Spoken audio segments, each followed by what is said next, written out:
अन्नदान की क्या महिमा है, आज हम जानते हैं। एक राजा थे जो बहुत दानी राजा थे, अपने राज्य में बहुत ज्यादा दान करते थे और उनके राज्य में सभी लोग संतुष्ट थे। ऐसा कोई राजा नहीं होता जो सबको संतुष्ट कर सके, परंतु वे राजा सबको संतुष्ट करते थे और उनके राज्य में सब कोई राजा का वाहवाही करता था, अर्थात उनकी प्रशंसा करता था। और राजा बहुत ही तेजस्वी और प्रतापी थे, क्योंकि वे राजा जो थे पूरे अपने जीवन काल में जितना हो सकता था उतना दान करते थे। और जब भी कोई व्यक्ति उनके पास जाता था तो धन की इच्छा लेकर के जाए या अन्न की इच्छा लेकर के जाए, लेकिन राजा उससे पूछते नहीं थे कि आपको क्या चाहिए। उसको जितना हो सके हीरा मोती सोना चांदी दे करके और तृप्त करते थे और वह व्यक्ति वहां से चला जाता था। मान लीजिए कि कोई अन्न की इच्छा करके भूख लगा हुआ है और राजा के पास पहुंचा, तो राजा उससे भूख के बारे में नहीं पूछते थे, उसको हीरा मोती सोना चांदी दे दिए और वहां से वो व्यक्ति गया किसी मोल बाजार पे जाकर के वहां से खरीद के खा लिया। लेकिन राजा अन्न का दान नहीं करते थे। पूरे अपने लाइफ में, पूरे जिंदगी में राजा हर क्षण हीरा मोती सोना चांदी का ही दान किया करते थे। यह मृत्यु लोक है। तो हम लोग जानते हैं कि जो व्यक्ति यहाँ आया है, जितने भी वस्तु, जितने भी सब सामग्री हम लोग देख रहे हैं, एक न एक दिन उसको नष्ट होना है। प्रत्येक जीव को नष्ट होना है। जीव नस्वारवान है, इसलिए वह जो राजा थे उनका भी अंत हुआ। समय के अनुसार राजा का भी अंत हुआ। तो राजा को स्वर्ग मिला, क्योंकि राजा बहुत पुण्य प्रतापी राजा थे और उनको स्वर्ग हुआ। उस स्वर्ग में राजा को सब सुख मिलने लगा। जितना भी हीरा मोती सोना चांदी दान किए थे राजा, सब उनके अगल बगल पड़ा हुआ था।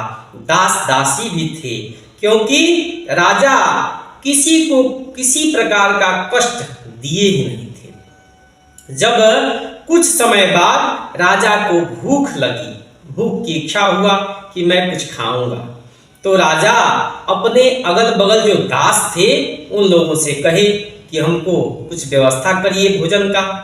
तो दास लोग गए किसके पास? चित्रगुप्त के पास। जो चित्रगुप्त जी हम लोगों का लेखा जोखा करते हैं।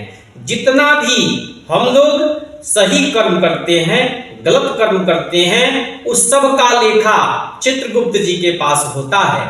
तो चित्रगुप्त जी के पास गए और बोले कि राजा उस भोजन करने के लिए कह रहे हैं, उनको क्या दिया जाए। चित्रगुप्त जी जब उनका लेखा जोखा जो लिखे थे वह डायरी देखे, तो देखते हैं कि यह जो राजा हैं अपने पूरे लाइफ में, पूरे जिंदगी में कभी अन्न का दान किए ही नहीं हैं। तो ये लोग बहुत क्षुब्ध हुए और जाकर के जो दास था वह राजा से कहा कि राजा जी आपको अन्न नहीं मिल सकता है, क्योंकि आप पूरी जिंदगी में अन्न का दान नहीं किए हैं। राजा बहुत दुखी हुए, क्योंकि वे जो सोचते थे कि अगर मैं चाहता तो पूरे सदा व्रत चलवाता रहता, अन्न का दान ट्रक के ट्रक अन्न का दान करवाता, लेकिन अब तो राजा के हाथ में था नहीं। और कुछ समय जब व्यतीत हुआ तो राजा को भूख लगी, फिर बहुत तेज भूख लग गई। तो राजा ने फिर दास से कहा कोई उपाय कराओ बाबू, ऐसे कि बहुत तेज भूख लगा हुआ है। तो राजा फिर चित्रगुप्त के पास गया और जाकर के कहा कि राजा, दास जो है चित्रगुप्त के पास जाकर के कहा कि राजा जी कह रहे हैं कि हमको भूख लगा हुआ है, कोई उपाय किया जाए। तो चित्रगुप्त जी कहे कि अब उनके हाथ में एक ही उपाय है।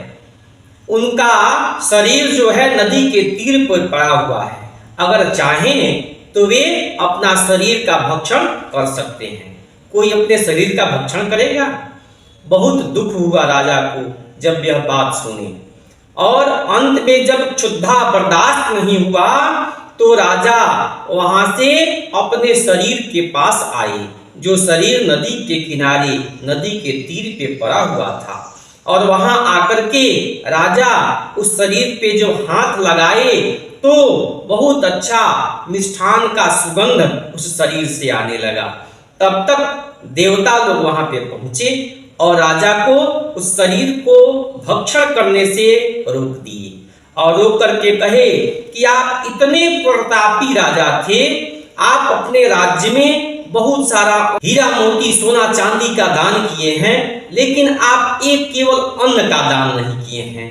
आपसे बहुत सारे लोग संतुष्ट हैं, इसलिए हम लोग आपको एक और मौका देते हैं, आप अपने शरीर में प्रविष्ट करें और इस राज्य में जा करके अन्न का दान करिए और तब आइए। राजा को एक मौका मिला और राजा वहां से उस शरीर में प्रवेश किए, और प्रवेश करने के बाद फिर अपने राज्य में गए और राज्य में जाकर के पूरा अन्न का दान करने लगे। ट्रक का ट्रक अन्न दान करवाते थे और वहां पे सदाव्रत चलवाने लगे। पूरा सदाव्रत चलने लगा, सब लोग हरदम खाते रहता था, कोई दिक्कत नहीं। हजारों की संख्या में, लाखों की संख्या में भीड़ लगी हुई थी और लोग खा रहा था। और तब राजा का जब अंत हुआ, तब राजा को सब सुख स्वर्ग में मिलने लगा। तो मेरे कहने का मतलब है कि सब दान करिए, उसमें अन्न दान विशेष रूप से महत्व रखता है। सब दान करिए, उसमें अन्न दान जो है विशेष रूप से महत्व रखता है, और अन्न दान एकदम करना है, चाहे जिस रूप में हो।